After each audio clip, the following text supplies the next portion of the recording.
Ayan, 13 volts na eh. Sige, kan mo muna. Start mo ulit. Ayan. Under na, 13 volts. 13.54. Okay na yung ginawa natin na full wave. Okay na. Ayan Kuya Boybot, hindi ka na magano ha, sisi. Ang ganda na ng ng charging system mo, 13.7. Revolution mo konti. Kung aabot ng 14 volts, ayan, aabot ng 14 volts. Umabot po siya ng 14 volts, ayan. Saktong-sakto. Revolution mo.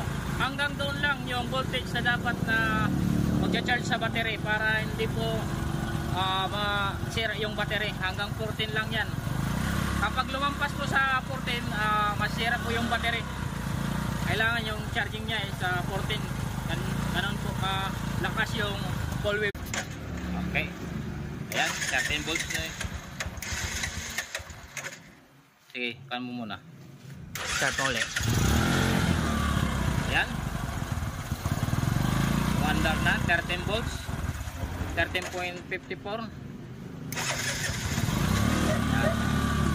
Okay na yung ginawa natin na full wave. Okay na. Ayan Kuya Boybot, hindi ka na magano ha, sisi. Ang ganda na ng ng charging system mo, 13.7. Revolution mo konti. Kung aabot ng 14 volts, ayan, aabot ng 14 volts. Umabot po siya ng 14 volts, ayan. Saktong-sakto. Revolution mo. Hanggang doon lang yung voltage na dapat na magcha-charge sa battery para hindi po masira yung battery. Hanggang 14 lang yan.